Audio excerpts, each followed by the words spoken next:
Boa noite, Margarete. Boa noite, Margarete. Boa noite, Clarice. Hoje a gente vai terminar no máximo 9h30, né? Aqui eu estou numa região, espaço público, né? Sem Olá, boa internet. noite. Boa noite, Margarete. Sem internet na residência. Posto para gravar.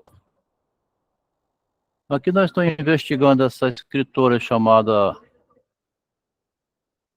Lígia de Azevedo Fagundes, que mudou depois para Lígia Fagundes Teles, né? Era Lígia com I. Depois mudou para Lígia com Y. Tá ouvindo bem ainda? Continua? Alô? Alô? Caiu? Continua ouvindo. Se puder dar um retorno, é bom, porque de vez em quando fica mudo, tá? Tá ouvindo, Juliana? Então, assim, Ah, então tá bom. eu acredito que se você desligar o vídeo, talvez fique mais estável a sua internet. Tirar o Adelmo, né, aqui do vídeo. Então vamos tirar o Adelmo hoje, que gasta um pouco, é verdade. Não precisa, né? Obrigado, até porque eu vou tomar minha caipirinha aqui sem ninguém ver. Outra coisa, se você puder aumentar o texto para a gente poder ler, é melhor. É o que que é? O texto está pequenininho, se puder dar um zoom nele. A voz ficou ruim agora, hein? Boa noite, Clarice. O Hoje, texto está muito pequeno ali, Adelmo. A gente não está conseguindo acompanhar a leitura tua ali. beleza.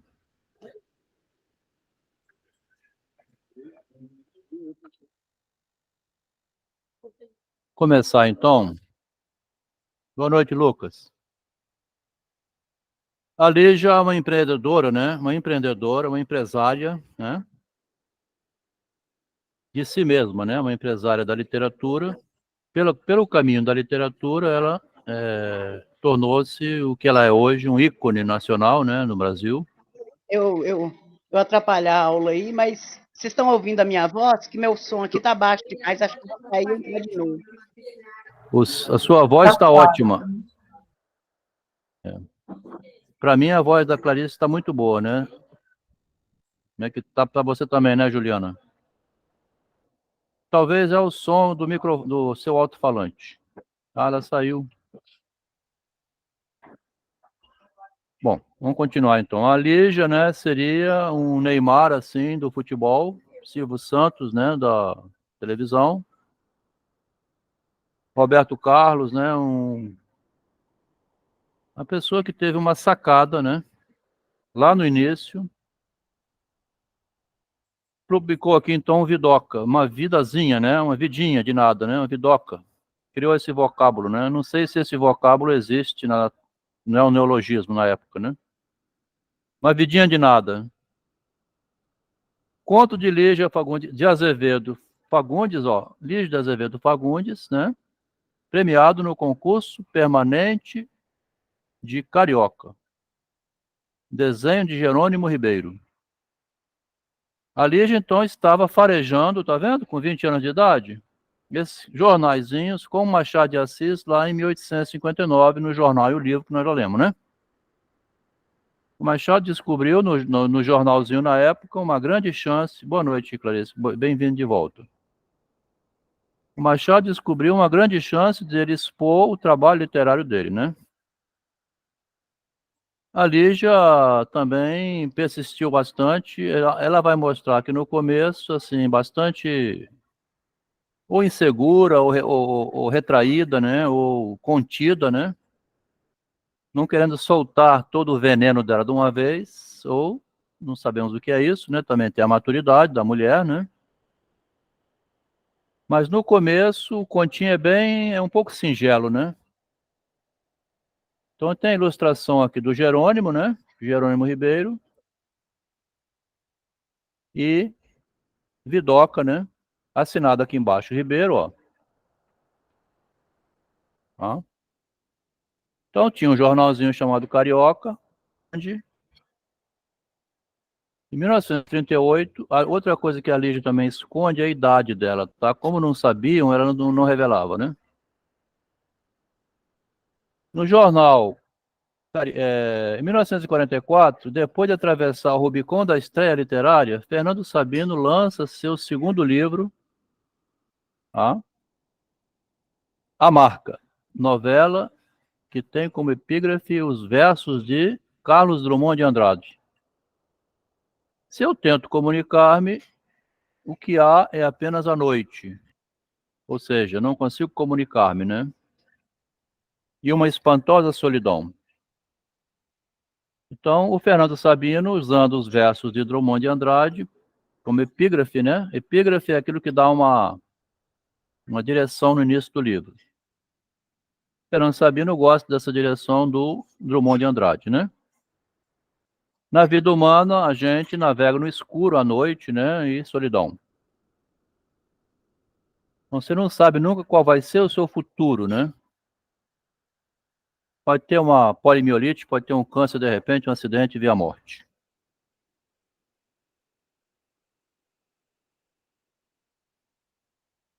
Em 24 de agosto de 46, eu botei isso aqui 44, porque a travessia do Rubicon, que é aquele ato de Júlio César, mas que qualquer um de nós dá quando atravessa uma rua, né? Você está atravessando um Rubicon, você pode ser morto, atropelado. Quando você publica um texto, você pode ser preso. Quando você fala... Olha aqui, em 1946, no Rio de Janeiro, um textinho muito bem escrito, tá? De um jornalista, né? Gustavo Simões Barbosa, falando que a beleza do Rio atraía, o belo atrai, né? O belo atrai. É lindo esse aqui, eu até vou ler. Certa vez, Coelho Neto chamou de cidade maravilhosa ao Rio de Janeiro. Muitos anos depois, um compositor popular divulgou a designação numa marchinha carnavalesca cantada em todo o Brasil. Cidade maravilhosa. Então é daquele tempo, ó. E desde então, assim é conhecida a nossa capital, cidade maravilhosa pela beleza de sua paisagem natural, onde sobressaem os arranha-céus graníticos do Pão de Açúcar e do Corcovado. Então chama o Corcovado e o Pão de Açúcar dois arranha-céus de granito. A linguagem é poética, tá vendo? Arranha-céu de granito, né? Emoldurados pela Serra dos Órgãos, banhada pelas quase sempre remansosas águas do Atlântico. Remanso, né? Edificada às margens da Guanabara, uma das mais belas baías do mundo.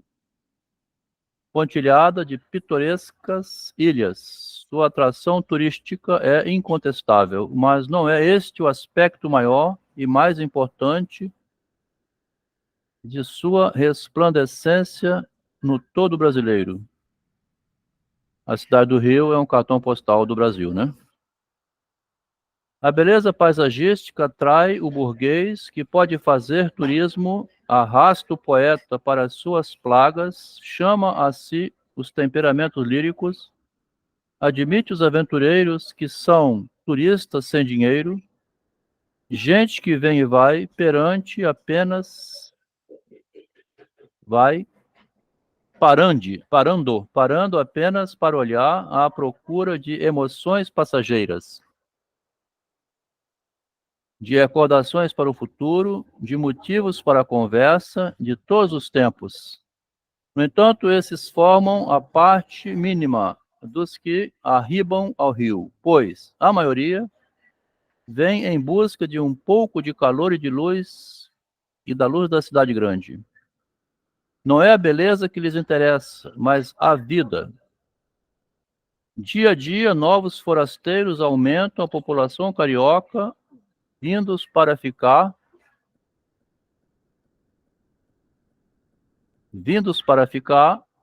em busca de um trabalho que lhes garanta maior salário que aquele habitualmente pago em sua cidade natal. O autor vinha fazer uma descrição poética, de repente ele mudou para o lado da sobrevivência, tá vendo? Meu pai veio da roça para Vitória também, por causa desse mesmo motivo, ó. Interessante, né? Um lavrador veio com a mãe, com a esposa, né? 8 filhos pequenos, num caminhão. O que eles vêm fazer na cidade, essa gente, tá? Eles procuram a vitória cheia de ilusões, pensando todos que, como César, após a travessia do Rubicon, poderão mandar dizer aos amigos distantes que vieram, viram e venceram. Então, a travessia do Rubicon como a ideia de vencer na vida, tá? Tá vendo que interessante? Aqui em cima falou a travessia do Rubicon como a estreia literária, né?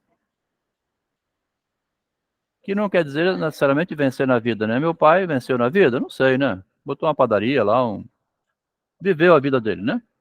Pelo menos não se matou. Então eles procuram a vitória cheia de ilusões, pensando todos que, como César, após a travessia do Rubicon, poderão mandar dizer aos amigos distantes que vieram, viram e venceram. Aqui numa revista de literatura brasileira dedicada exclusivamente à Lígia, História de Porões e Sobrado. Vai começar a entrar, tá vendo? Na mulher que atravessou o Rubicon depois de Vidoca, né? A nossa investigação aqui é assim, por que essa autora ficou com vergonha dos livros iniciais dela? História de Porões e Sobrados. É o que ela descreve. A estrutura, quer dizer a estrutura. Aqui é a estrutura da bolha de sabão. Compreende? Daqueles que padecem no chão ou no alto, embaixo ou em cima, né? Ou no porão ou no sobrado.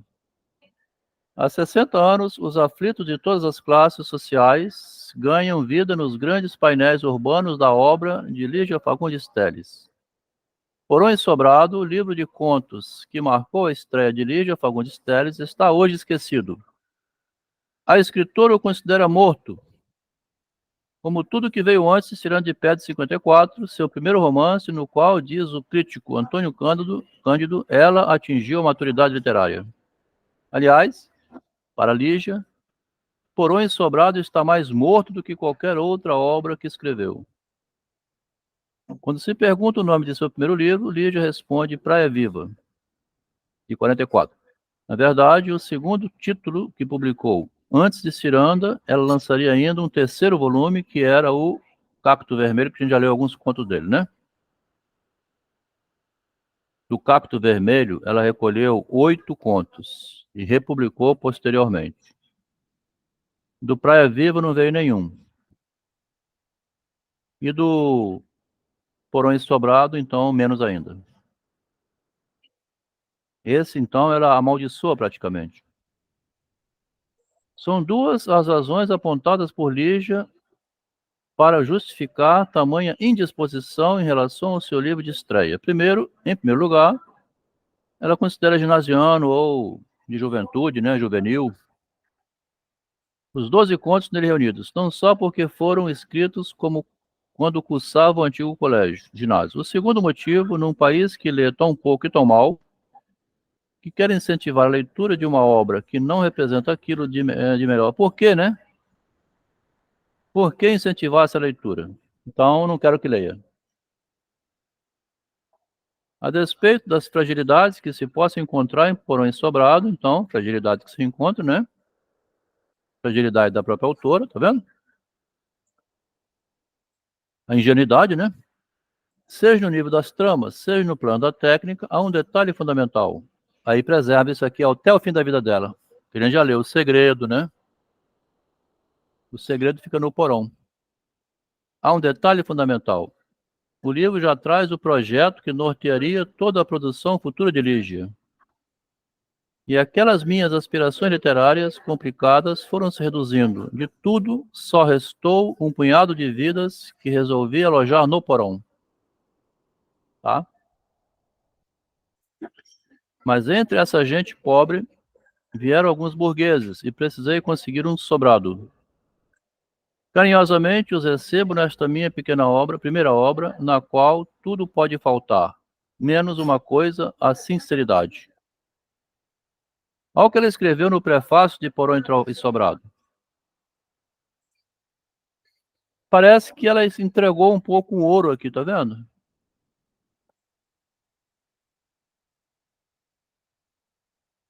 Vamos voltar um textinho aqui, porque o Pedro é novo, né, no grupo, a Margarete também, a Clarice é recente.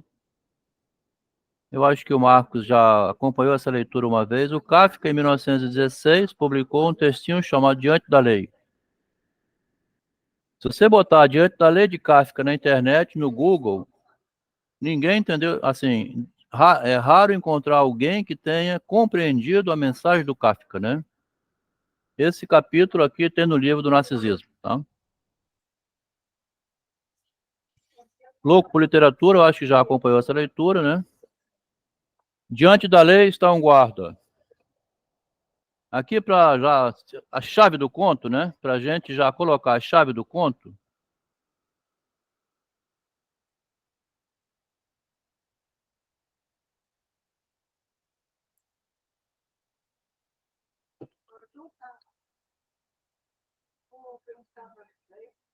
Vou botar aqui a imagem, porque dá uma certa agonia falar assim sem mostrar a cara, né? Eu mesmo fico agoniado. Inclusive porque, assim, me desculpe aí os nossos rapazes, né? Um velho bonito ainda, né? Um enxuto, olha só a cara dele. Relativamente. Quando tiver mais acabado um pouco, eu apago de uma vez. Aqui eu resolvi burlar o superior, porque aqui o texto tem uma chave de leitura que é um diálogo interno do eu com o superior, tá? Seria um diálogo interno de eu comigo mesmo com relação a burlar a lei, né? Mas quem lê pensa com comunismo, assim, capitalismo, marxismo, tal, os pobres contra os ricos, né? Diante da lei tem um guarda. Esse homem do campo que ele fala aqui, vem um homem do campo, seria um homem ingênuo, né? Um homem ainda é o Freud antes de descobrir o narcisismo, tá? Ele estava, né, um homem do campo, um homem ingênuo, né?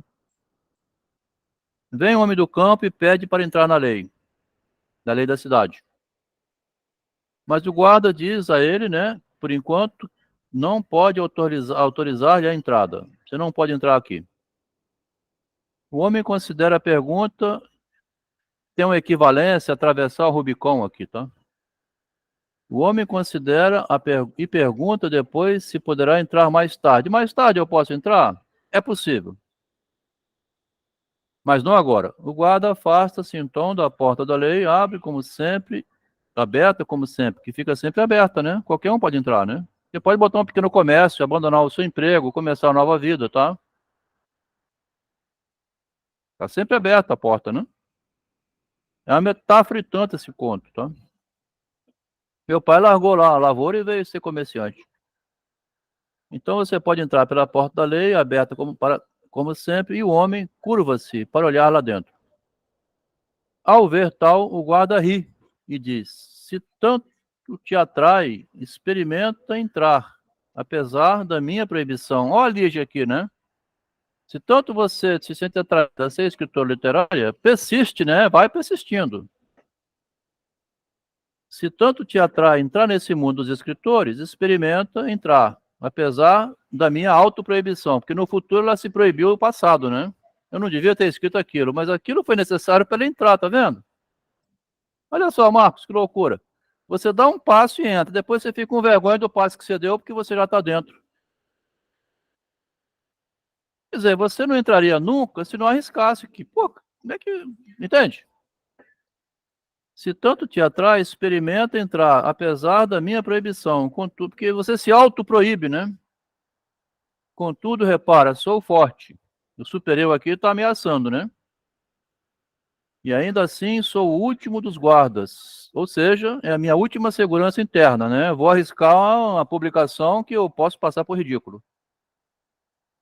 De sala para sala estão guardas cada vez mais fortes. Olha só. Aí você vai entrando com medo, né? Vai entrando com medo.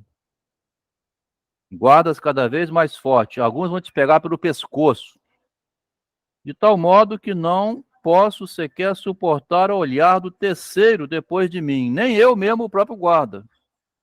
O homem do campo não esperava tantas dificuldades. A lei havia de ser acessível a toda a gente e sempre. A lei dos mais fortes, né? A lei dos bem-sucedidos, né? A lei dos que se deram bem na vida. Devia ser, é isso que a classe trabalhadora reivindica, né? Assim, a minoria fica essa loucura que é aí o mundo, né? Não é à toa que somente 5% alcança sucesso no mundo, né? Que tem que ser muito corajoso também para você enfrentar os demônios internos, né? A lei havia de ser acessível a toda a gente e sempre, pensa ele, mas ao olhar o guarda envolvido no seu casaco forrado de peles, tá vendo o casaco do guarda? O nariz agudo, a barba tártaro, longa, delgada e negra, prefere esperar até que lhe seja concedida licença para entrar. É como se um crítico dissesse assim, Lígia, o seu primeiro livro foi ótimo, né? Precisa da autorização de uma autoridade, né? Enquanto que a vida não é isso, né? Você tem que autorizar-se de si mesmo e ir em frente. O guarda dá-lhe uma banqueta e manda-o sentar ao pé da porta. Senta aí e espera. Um pouco desviado. Aí, minha net está muito ruim. Boa noite a todos. Boa noite. Aí, ali fica dias e anos. Faz diversas diligências para entrar e com as suas súplicas acaba por cansar o guarda.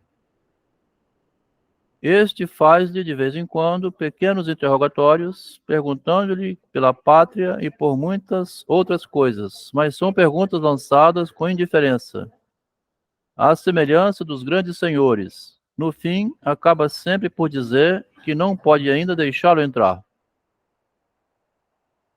Então você fica na porta da lei uma vida inteira pedindo que alguém te deixe você ser escritor, né?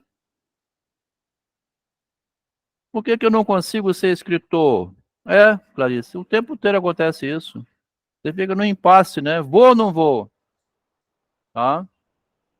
Aqui tem uma questão feminina, então, também, muito grave, né? Porque a mulher tende a culpar o machismo, a sociedade inteira, por uma dificuldade que o homem também tem, tá? É importante a gente ressaltar isso, porque a Lígia é uma mulher, né?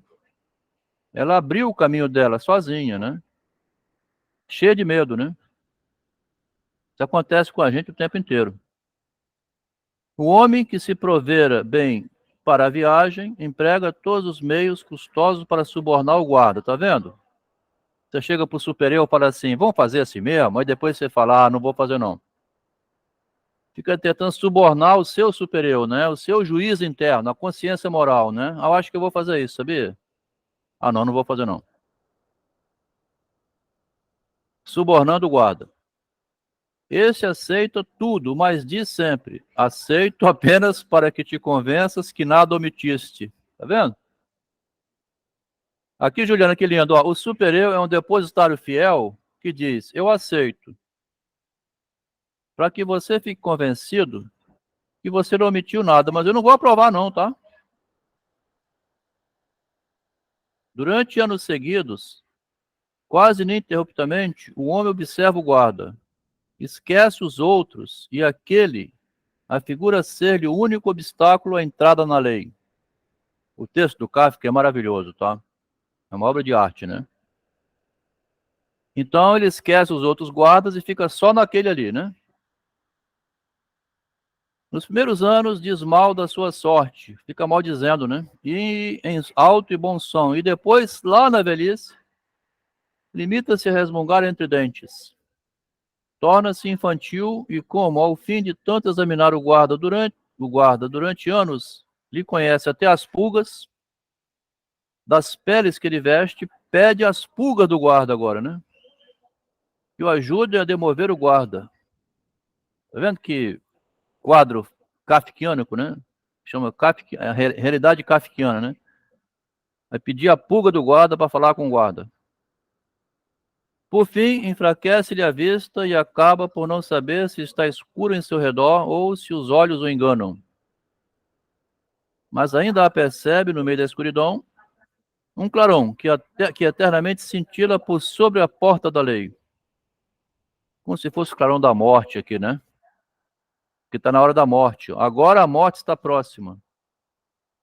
Na hora da morte, você vê um vislumbre e fala assim, nossa, eu passei uma vida e no físico devia ter feito lá no começo. Agora a morte está próxima. Antes de morrer, ele viu um clarão aqui, né? Antes de morrer, acumulam-se na sua cabeça as experiências de tantos anos, que vão todas culminar numa pergunta que ainda não fez ao guarda. Uma perguntinha que ele não fez. Faz um pequeno sinal, chama o guarda, né? Pois não pode mover, o seu corpo está arrefecido. O guarda da porta tem de se inclinar até muito baixo, porque a diferença de alturas acentuou-se ainda mais em detrimento do homem do campo. Ele ficou menor ainda, né? Velhinho, né? E o guarda é grandão agora, né? E o guarda é a morte, tá? Agora o guarda virou o super-eu, virou a morte, assim. Você não fez nada a sua vida inteira. Aí ele pergunta, o guarda da porta tem de se inclinar. Aí pergunta, que queres tu saber ainda? Pergunta o guarda, és insaciável. Se todos aspiram à lei, disse o homem, como é que durante todos esses anos ninguém mais, senão eu, pediu para entrar? O guarda da porta, percebendo-se de que o homem estava no fim, grita-lhe ao ouvido quase inerte. Aqui ninguém mais, senão tu, podias entrar. Porque só para ti é feita essa porta. Agora vou-me embora e fecho-a. Cruel, né? Aqui tem gente nova que não sabe. O Adriano ultimamente tem estado muito mudo, né? Assim, vou reportar aqui a história dele. Ele mesmo podia falar, mas o Adriano teve uma época lá com 18 anos, jovem ainda. Hoje é um grande empresário, né? Bem de vida. O Adriano disse assim que estava fazendo paralelepípedo. Aí ele de repente se viu com a marreta na mão. O que eu faço com a marreta na mão aqui? Em todo lugar errado. Depois de estar mais melhor de vida, 10 anos depois, diz ele, voltei no local, os colegas estavam lá pocando pedra, ainda fazendo paralelepípedo. Eles não sabiam que podiam sair dali. Então, esse vislumbre que narrou o Adriano, há uns 5 anos atrás, tem tempo isso, né? Um vislumbre que é assim, eu não sou um homem para ficar aqui pocando pedra, eu tenho inteligência suficiente para ir muito além disso, né?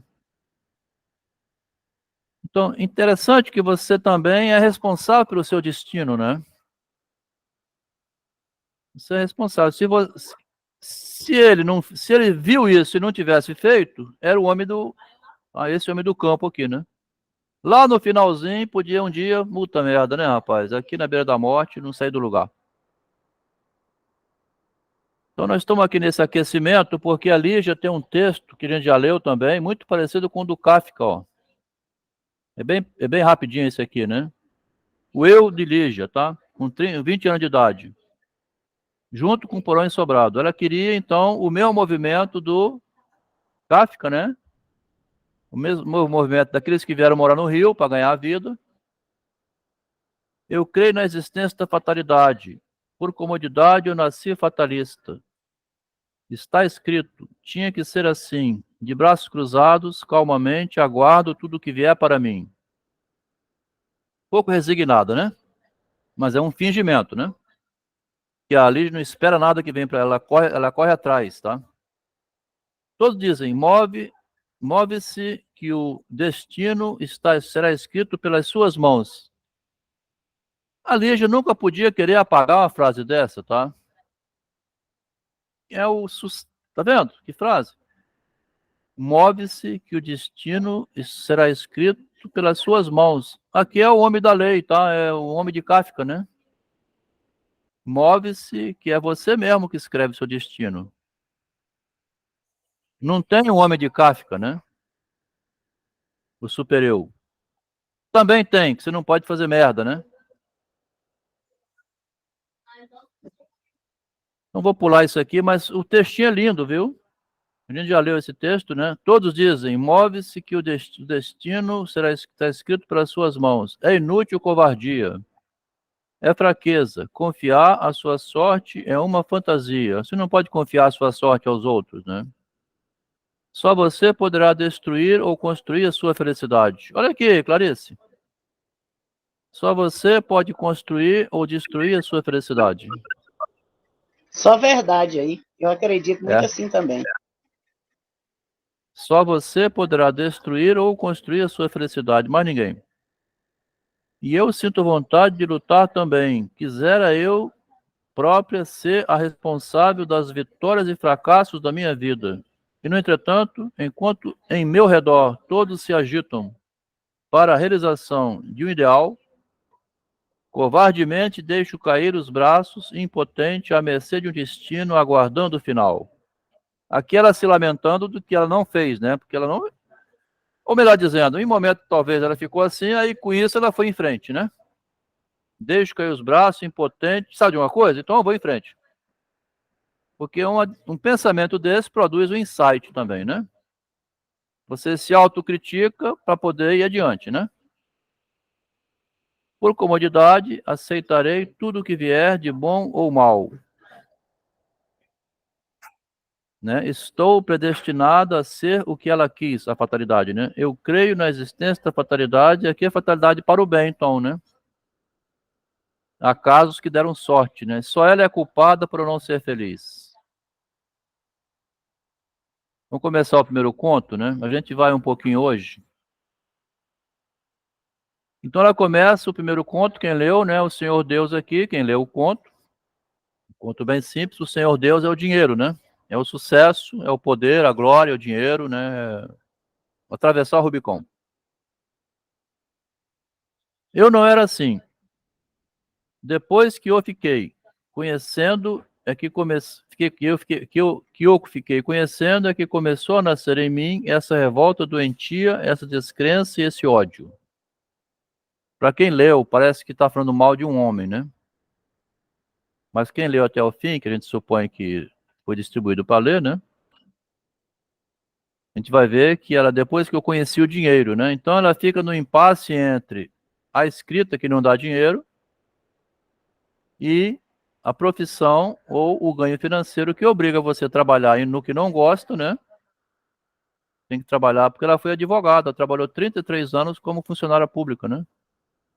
Tá? Ela não passou a vida escrevendo, fazendo o que ela gostava. Então, aqui já começa o impasse inicial de todo artista, né? Eu tinha um filho chamado Dante, que ele queria ser artista, mas ele falava assim, pai, artista não dá dinheiro, né? A arte não dá dinheiro, né, pai? A arte é pobre, né, pai? Aí eu, bom, meu filho, é você que resolve. Depois que eu fiquei conhecendo, é que começou a nascer em mim essa revolta doentia, essa desgraça, esse ódio pelo dinheiro, né? E por mim mesma. Porque ele, a ideia do dinheiro não me larga, está em toda parte. Como o detesto, como o desprezo. Quisera não ter nascido para não conhecê-lo nunca. Diante dele eu sofro, eu sinto a minha inferioridade física, eu tenho vergonha das minhas roupas pobres, da minha situação humilde. Esse ele aqui, que é o dinheiro, também pode ser assim, um bom partido, porque depois ela casou-se com um bom partido, né? Tá? Primeiro marido da Lígia, em 49, com 30 anos de idade, foi o professor de Direito da USP, né? Um dos mais renomados que tem até hoje. Se você entrar no site do marido dela, você só vê coisa maravilhosa dito daquele homem. Muito na área do direito, ele é muito fodão. Então, não é somente o dinheiro que ela está dizendo aqui. Aqui ela não conhecia o marido ainda, né? Mas assim, também é um bom partido, né? Que é o que a mulher quer também para ter estabilidade, né? Como eu detesto, porque ela fala de uma posição feminina também, então, né? Quisera não ter nascido para não conhecê-lo nunca. Diante dele eu sofro, eu sinto a minha inferioridade física, ó. Tá? Eu tenho vergonha das minhas roupas pobres, da minha situação humilde. E ele parece estar contente porque sabe que eu estou sofrendo. Tá? Dá uma ideia de machismo aqui, né? Lígia casou-se com um homem que fazia direito, Adelmo. É, fez direito com ela, né?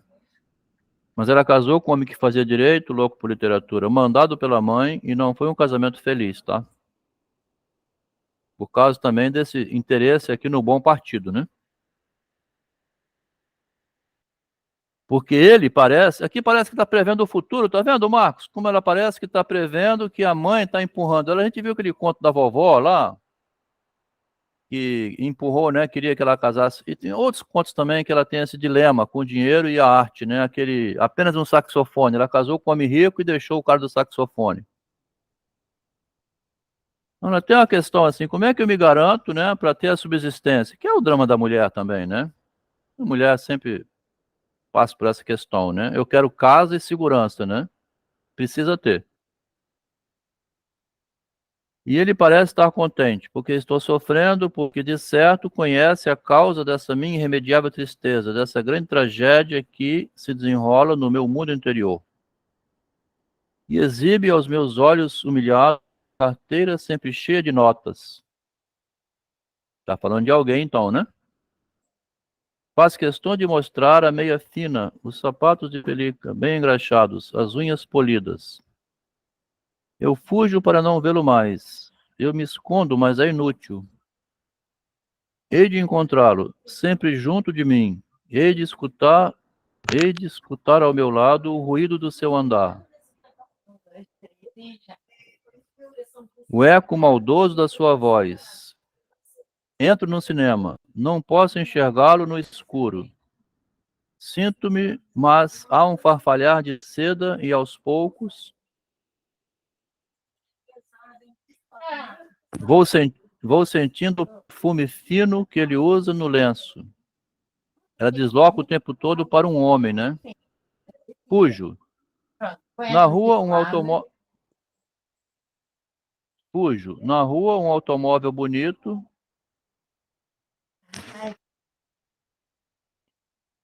Roça em mim. O motor parece gargalhar da minha pressa ridícula. E recostado no assento de veludo, ele está rindo também. No bonde, todos estão vestidos como eu. No bonde, todos estão vestidos como eu. Todos têm a mesma preocupação no olhar. No bonde, todos são iguais a mim. Falam em dificuldades, falam em trabalho. Ao meu lado, um moço conta ao outro que o dinheiro mal chega para a pensão. Então, aqui é a gente do mesmo nível no ônibus, né? E não pode ser alguém se unir a esse alguém, pode ser uma estratégia, né? Fala, Margarete.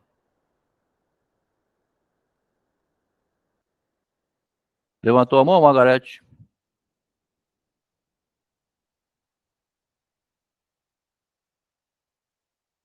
Margarete levantou a mão, né, ou não? Bom, Não, se depois... aqui com o dedo aqui, não. Ah, então Aí tá bom. depois eu vou levantar. Tá ótimo. Hora que quiser. No meio, no começo, no meio, no fim, em qualquer momento, né? No bonde, todos estão vestidos como eu. Todos têm a mesma preocupação no olhar. No bonde, todos são iguais a mim. Falam em dificuldades, falam em trabalho. Ao meu lado, um moço conta ao outro que o dinheiro mal chega para a pensão. Defronte, uma velha de olheiras fundas. Aqui o dinheiro que começa para ser dinheiro, tá vendo? O dinheiro mal chega à pensão. Aqui o assunto é grana, dentro do bonde, né? Defronte, uma velha de olheiras fundas guarda alguns níqueis numa bolsa antiga. Só comum, como todos, quero ser diferente. É. Empurrando a todo momento uma mocinha que a custo soletra um anúncio de precisa-se. No bonde eu me sinto bem olhando aquele professor de terno lustroso e pasta desbotada. Olha que interessante. Eu já estava vendo até o futuro marido dela, né? Aos 20 anos, né? 11 anos antes. No bonde todos parecem ter a mesma preocupação. No bonde eu me sinto bem olhando aquele professor de terno lustroso e pasta desbotada. Todos parecem ter a mesma preocupação da vida. Todos parecem irmãos, dentro do bonde, né? Mas de repente, atrás de mim, ouço uma voz.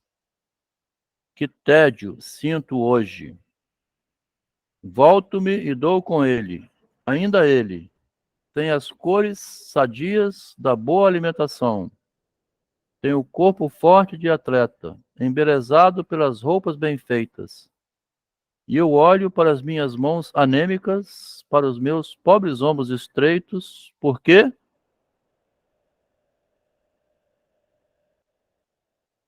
Porque nunca puderam praticar esportes nos clubes alegres, porque sempre viveram na umidade doentia do porão. Olha aqui o porão.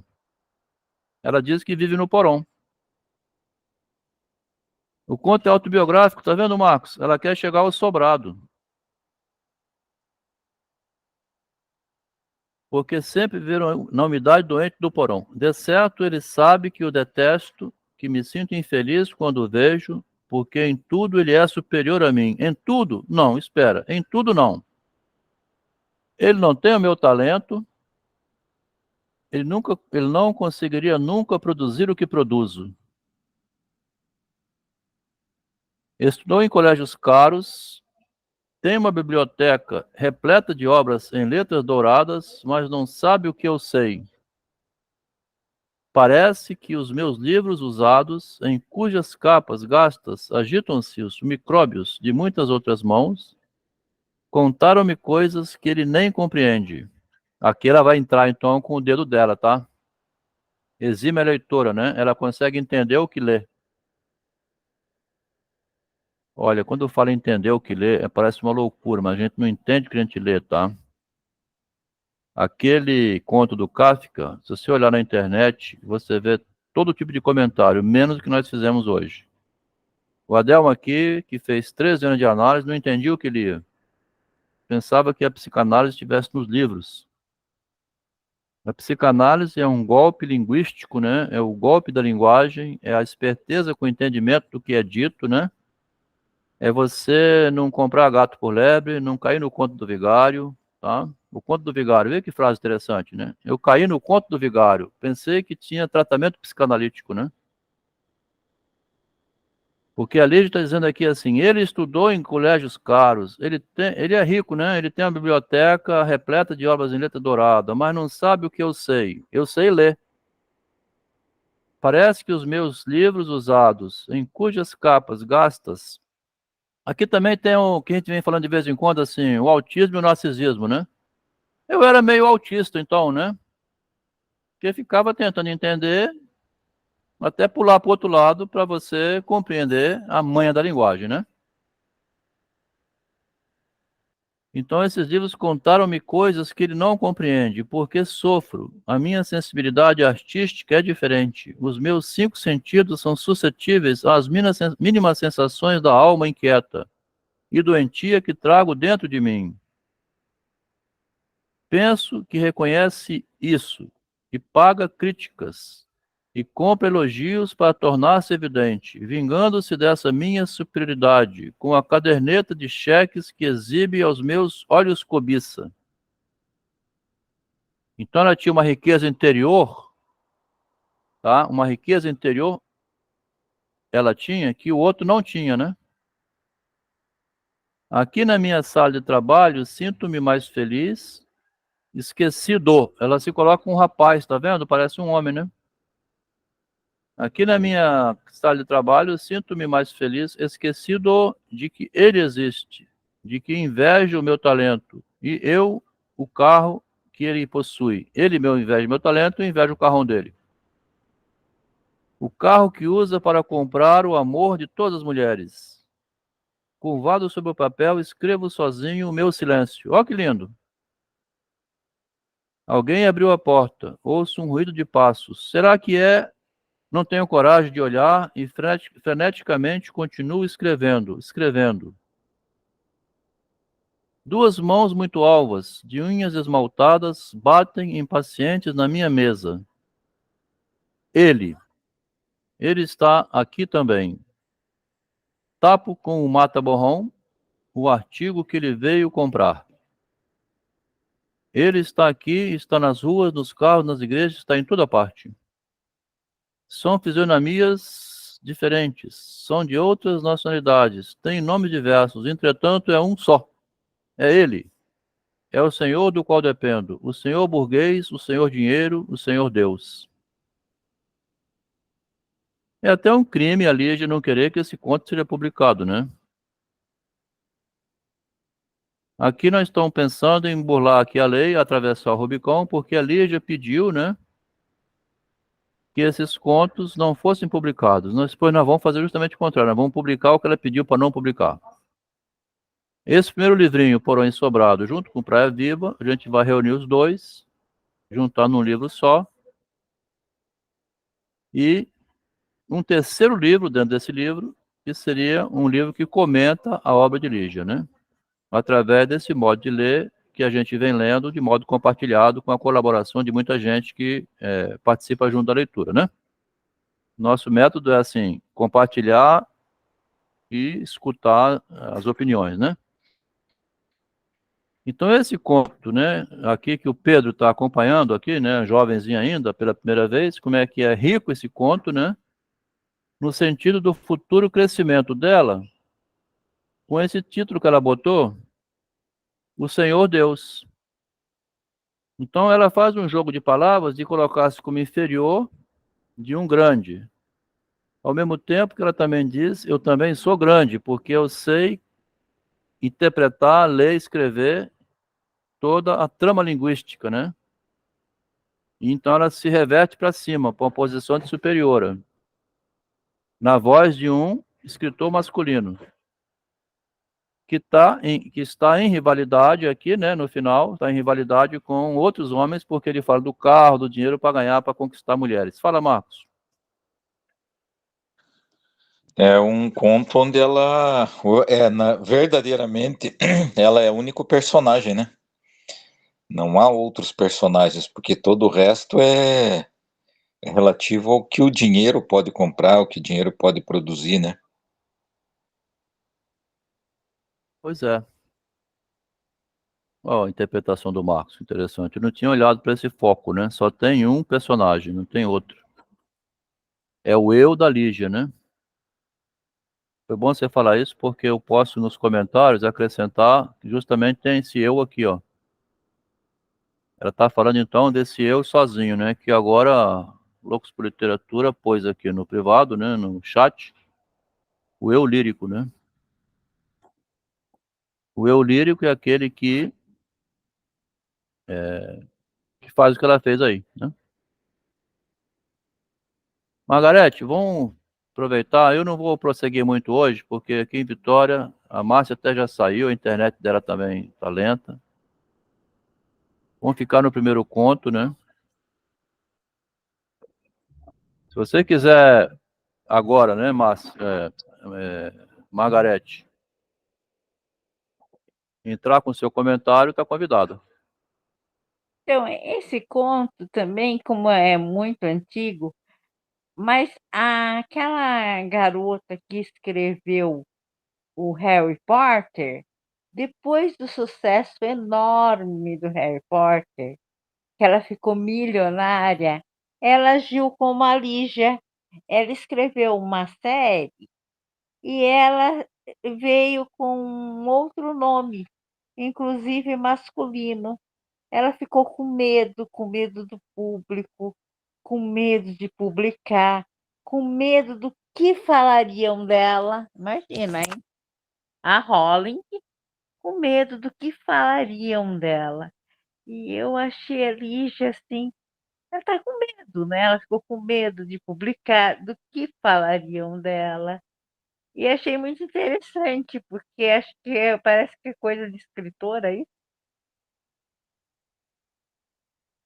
Sim, Margarete, mas vê que interessante, né? Porque se ela ficasse a vida inteira sem escrever nada, não teria sido nenhum primeiro conto, né? Quer Sim, dizer, é igual a criança que tenta andar e cai até conseguir andar em pé. foi com medo, mas foi. É, isso aí, melhor pensar por esse lado, né? Quer dizer, ela está depois abominando aqueles contos, mas é incompreensível essa atitude dela, né? Porque podia chamar num canto e falar assim, Lígia, mas não foi por causa daqueles contos que você é o que você é hoje? Hã? E ela também fala, tipo, do bom casamento, mas a Lídia era uma mulher independente, ela não precisava de nada disso. Mas no início não sabia disso, né? E acho que No também que ini deve ser coisa da época, né, que Não, né, mas ensinavam. Margarete, em qualquer época, minha filha, meus filhos, assim, vão com calma, né? Meu filho cheio de medo aqui. Que curso que eu faço, pai? Que direção eu tomo na vida? Isso não é época, não. É homem, é mulher. Todo mundo tem esse medo, né? Como é que eu faço Não, para ela ser bem-sucedido? não, nós estamos falando do casamento, quando ela fala, do bom casamento. É, a ilusão do bom Não casamento. é isso, da ilusão do bom casamento. É, Ela não precisava ter esse medo da ilusão do bom casamento. bom, aí que tá, né? Mesmo com toda a sabedoria dela, né, na linguagem, ainda assim há o medo, né? Ah, ela ficou com medo, né? Mas a Lígia é a Lígia sempre foi a Lígia. E segura de si sempre. Mas ela ficou com medo, ela queria um bom casamento para ela garantir, tipo, ter uma maneira antiga de falar, o provedor, né? É. Fala, Marcos. Então, essa questão também é interessante porque ela pode enxergar, por exemplo, os benefícios de um bom casamento, né? Anteriormente você já começa a enxergar isso, né? Mas como tudo na vida tem consequência, dificilmente essas consequências que são advindas dessas escolhas, você tem a visão lá atrás, né? Porque se tivesse, provavelmente muitas dessas você não faria, porque algumas coisas parecem muito boas, né? Mas com o tempo o custo dessas coisas boas é muito alto, né? Os próprios contos dela posteriores lá, né? Como o do saxofone lá, conta muito bem isso aí, né? É. Como que Ah, depois, mais na frente, o que estava lá atrás é sempre um problema, né? Vamos ali, a questão que você comentou do Adriano já é um inverso, né? Porque assim como lá no mito da caverna, né? É, você não sabe exatamente, né? Você não consegue nem vislumbrar o que você vai ter pela frente, né? É um risco praticamente de 100%, né? Você parar de quebrar aquelas pedras lá, eu vou buscar uma outra coisa. É totalmente incerto, né? O É, caso do casamento, existem certezas que você vai ter uma boa vida, você vai ter isso e aquilo, mas a que custo, né? Essas coisas você não consegue vislumbrar. Já numa decisão que nem a do Adriano, é uma decisão 100% certa, né? É, é no máximo teu ego que vai ganhando, né, algum benefício nessa história, mas o restante é risco 100%, né? Mas também sem riscos não se chega a lugar nenhum, né? Fica patinando só. é por isso que muita gente não sai, né? Ele disse que voltou 10 anos depois, viu as pessoas lá porque é seguro, né? Tem um salário no fim do mês, tem a responsabilidade do patrão. Ele é que vende os paralelepípedos, só faço paralelepípedo, não faço mais nada na vida, fico trabalhando. Então tá garantido para mim que ser empreendedor também, né? Não é qualquer um que vai conseguir ter sucesso, né? Você pode quebrar a cara, né?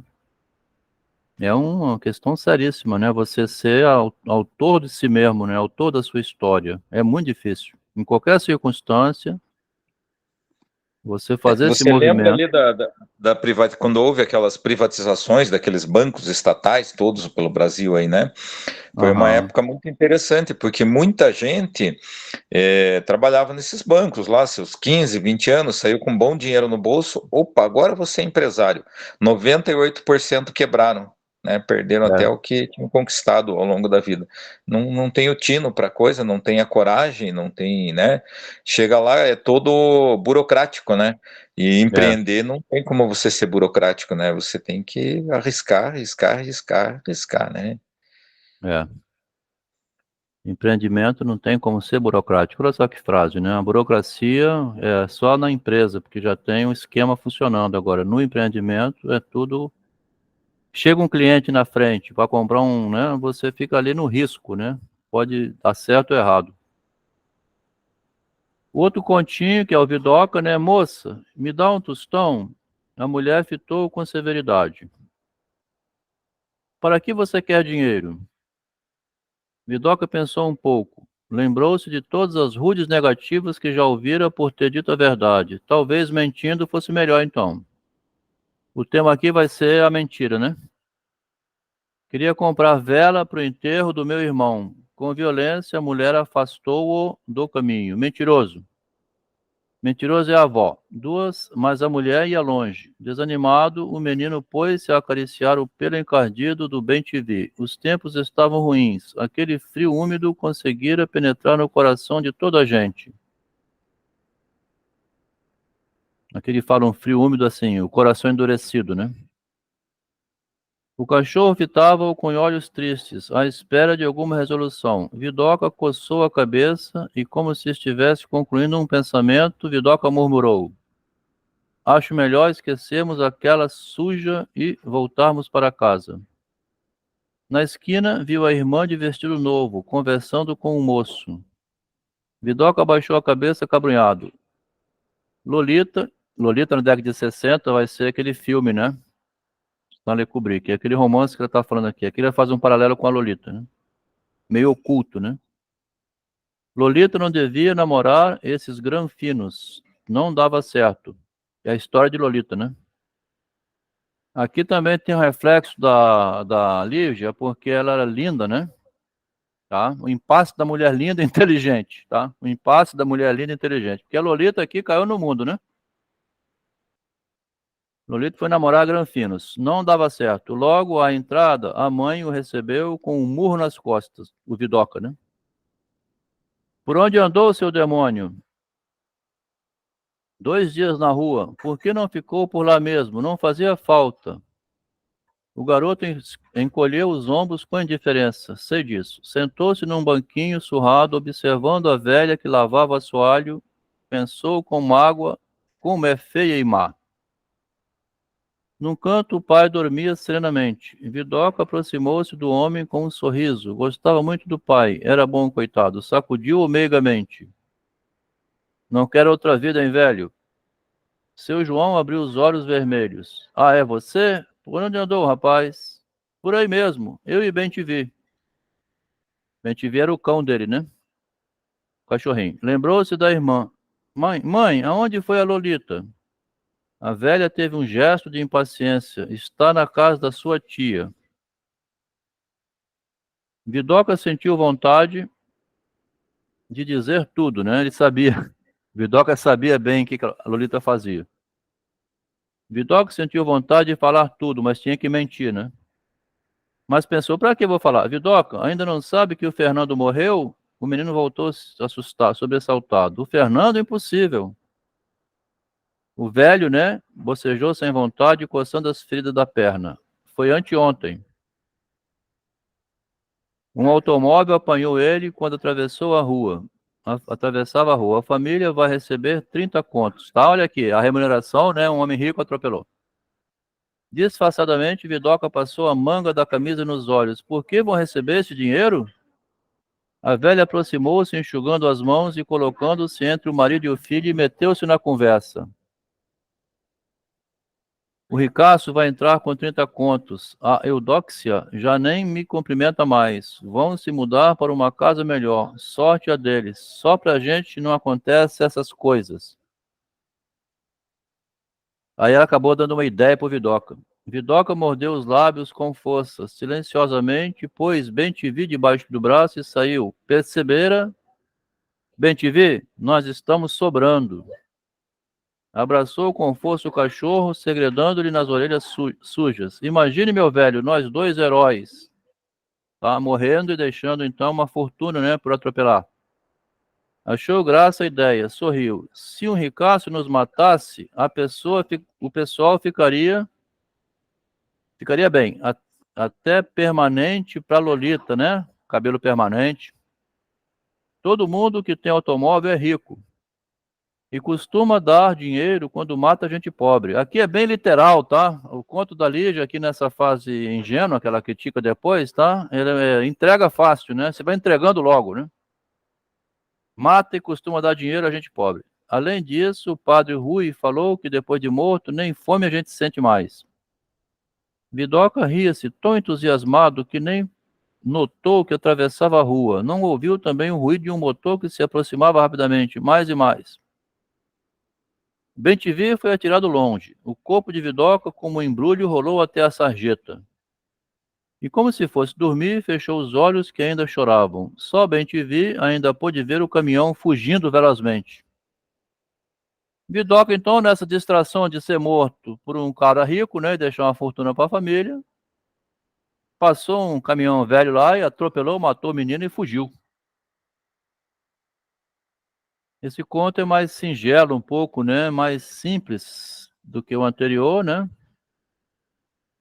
mas tem também a lógica do dinheiro, do sucesso, né, e também do que eu faço da minha vida, que eu sou a mulher linda, né, Lolita. A Eudóxia já nem me cumprimenta mais, ficou rica, né, o filho morreu, mas ela tá bem de vida. Aqui, de um jeito ou de outro, a Lígia mostra nesse conto os paradoxos existenciais, né? O que eu faço com a minha beleza, né? Se eu namoro logo um rapaz que tem grana, se você morre atropelado por uma pessoa rica, pode ser vantajoso até para quem perdeu o filho, né? Tá vendo a contradição? Hoje nós vamos... Fala, Margarete.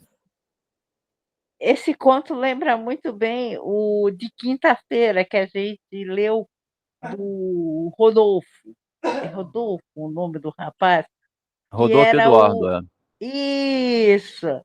E ele era, bem dizer, a família crucificava. E o outro não. E essa família, você vê que a mãe, a Lolita se prostitui, a Lolita está em busca de um bom casamento, mas e daí? Não tem problema. É. Agora ele já levou um murro nas costas quando ele entrou, né? É. É uma típica família que lembra muito aquele conto de quinta-feira. É, bem associado. Obrigado pela associação. Muito mesmo, muito parecido mesmo. Porque o menino aqui seria o Rodolfo e a menina seria o Eduardo, né? A Lolita seria o Eduardo, e o garotinho, né, o Vidoca, seria o Rodolfo, o amaldiçoado. Ele inclusive imagina que se ele morresse dando dinheiro à família, a Lolita poderia fazer penteado, né? Aí deixaria de prostituir-se ou de arrumar namorado para cá e para lá, porque ele fala assim, a mãe pensa que ela está na casa de uma tia, né? Mas ele fala assim, não vou dizer onde ela está. Eu acho melhor esquecer uma que ela suja. Essa fala é mais na frente. Está na casa da sua tia. Vidoca sentiu vontade de dizer tudo, mas pensou, para que eu vou falar, né? Deixa a mamãe pensar que ela está na casa da titia. Se ele morresse e sobrasse uma grana, talvez a Lolita não precisasse mais disso, né? A gente vai ler só esses dois contos hoje. Vamos parar por aqui, tá? 9 e 10. Não quis suspender hoje para não deixar de iniciar, né? Colocar a ideia que a gente então pretende fazer um aproveitamento desses contos iniciais como sendo o fundamento da futura Lígia. Em vez de botar fora, é botar dentro, quer dizer, sem o início você não tem depois, né? Sem passar por esse início você não avança. E tem nele, como falou aqui a Margarete, bem lembrado, né? Essas diferenças entre um e outro que é um. Então, tem uma maneira de ler a literatura, Pedro, que você está vendo aqui no grupo, né? Você que é jovem e outras pessoas que estão chegando, como a Clarice, né? Tem uma maneira de ler a literatura onde a gente deixa de ser tão rigoroso, né? Aqui vou contar um segredo, Clarice, que você me falou no privado. Sim. Clarice me disse o seguinte: Adelmo, sabe que eu estou pensando em escrever também? Aí eu aproveitei e falei: você tem tanta bagagem, tanta experiência, deve ter tanto material aí para descrever, né? Que se você escrever, já está transferindo ao escrito uma experiência enorme que você viveu, né? Quer dizer, você então aprende a ir transformando a experiência em literatura, que é o que o Freud falava, né? Aí você está fazendo análise e escrevendo. Tá? Obrigada pelas palavras, mas eu até compreendo a Lígia no primeiro momento dos escritos dela. Geralmente, quem escreve é muito exigente consigo mesmo. Por Claro. exemplo, as falhas que pode ser que outra pessoa não enxergue, a própria pessoa enxerga muito mais do que deveria. Eu gostei muito dos escritos da Lígia aí. Se ela gostou, se ela não gostou, eu gostei muito. Eu acho que tem que ter alguém para valorizar. Eu imagino o momento dela, a dificuldade de se valorizar, principalmente que ela, nesse contexto aí todo de bens materiais, que mesmo que ela criticava os granfinos, os ricos, mas acontece que ela não foi uma mulher romântica na vida, ela sempre estava inserida num contexto de pessoas ricas que ela mesma criticava. Mas só que tem um lado muito legal, maravilhoso. Ela mostra o tempo inteiro que existe todo um sistema rígido, materialista, mas ao mesmo tempo, no porão da vida dela, ela se sentia assim, maior que todos. Ela aprendeu a escrever, ela aprendeu a ler, interpretar e escrever. Porque, na verdade verdadeira, nós que gostamos de leitura, um dos maiores tipos de libertação na vida do ser humano é a leitura. Então, acho muito legal esse título, Porão e Sótão. Talvez o porão é quando ela está caladinha, sofrendo e criticando tudo ao redor, analisando tudo ao redor com muita sensibilidade. Observação, sem ser uma mulher romântica. Mas o sótão deve ser a libertação dela, que ela vai sair do escondido ela vai voar, porque escrever é como se fosse levantar voo para as asas da imaginação, sendo que ela se sente muito mais rica do que aquele esposo, todo certinho, casou com ele porque quis, né? Todo certinho, rico, o marido que ela sonhou, é claro. Porque em momento nenhum eu vejo a Lígia como uma pessoa romântica, eu não vejo. Tanto é que quando cita o instrumento musical, né, que ela chegou a gostar do cara, que ele era músico, mas a gente pode ver que ela era uma mulher com os pés no chão. Achei muito legal. Ela é materialista, ela critica o que ela mesma vive e o que ela mesma gosta. Porém, ela tem esse espaço de libertação, que é a leitura é liberdade. Ótimo comentário, quer dizer, leitura, liberdade, mas o escrever é que é o drama, né? Fala, Marcos. Eu estava lembrando aqui uma situação que aconteceu comigo, a gente estava numa gravação aqui em Litoral do Paraná, aí eu estava relendo, na realidade, li há muito tempo, o livro lá, Revolta dos Bichos, né? Aí uma diretora de figurino passou assim, olhou, disse, que legal, você está lendo esse livro aí, nossa, o pessoal aí que defende os animais aí lê muito esse livro, porque diz que é a história de maltrato com os animais. Eu olhei bem, eu não aguentei, né, porque eu não tenho lá muita habilidade com o trato com o ser humano, né. Aí eu olhei bem para ela e disse, mas da onde que vocês tiraram essa ideia aí? Não, porque você veja bem, começou a tentar me explicar, eu digo, não, esse livro é escrito exclusivamente um ataque ao comunismo, é claro e evidente, ele foi escrito para isso, é tanto que foi proibido, o próprio Estados Unidos e a Inglaterra, na época, proibiram, porque eles estavam como amigos de Stalin, terminado aquele pedaço da Guerra Fria, se publicou o livro e foi para frente. Então, assim, é muito difícil, né? Às vezes, realmente, as pessoas não conseguem entender. Mas o que eu vi em relação à Lígia aí, que realmente, como você falou, não é de difícil interpretação esse texto, né? É um texto que você vai chegar, no final você vai acabar interpretando sem precisar voltar lá 200 vezes para você tentar analisar os personagens, como que é a trama, como foi feito. Mas assim, como o próprio nome diz aí, né, o Porão e o Sobrado, né, pelo menos nesses dois contos especificamente, fica muito claro que tem muito mais apesar de ter toda essa situação de como as pessoas se sentem e tudo, mas tem muito mais a questão da posição social mesmo, né, de quem vive no porão ou no sobrado, porque essa época, quando se falava em sobrado, não é o que a gente tem agora, né, sobrado era aqueles grandes casarões que tinham, né, mais de um andar e tudo, onde moravam as pessoas ricas mesmo, né, e geralmente, assim, nos lugares mais ruins da cidade é onde se alugava o porão mesmo para o povão morar, né? Isso aí. Interessante, né? Então tem um fundamento da Lígia, né? Que a gente pode falar dessa maneira. Tem o princípio do pensamento dela, que estava começando a se formular, foi tomando direção. Agora, escrever em qualquer época da vida sempre vai ser inseguro, tá? Porque mesmo na maturidade, ela continuava assim, dando sinais de insegurança para o que ia escrever e publicar. Qualquer época da vida, a maturidade ainda transmite medo, né? Você ainda mais velhinho, né? Você tá velho, vai fazer uma coisa que pode arriscar e botar tudo fora. Então, em qualquer época da vida, lá com 20 anos, ela visava o sucesso, né? Depois, quando estava no sucesso, ela ficou com vergonha do início. E sempre que vai publicar alguma coisa, sempre tem muito medo, porque a insegurança não abandona nunca. A insegurança é a porta da lei, como diz lá no Kafka, né?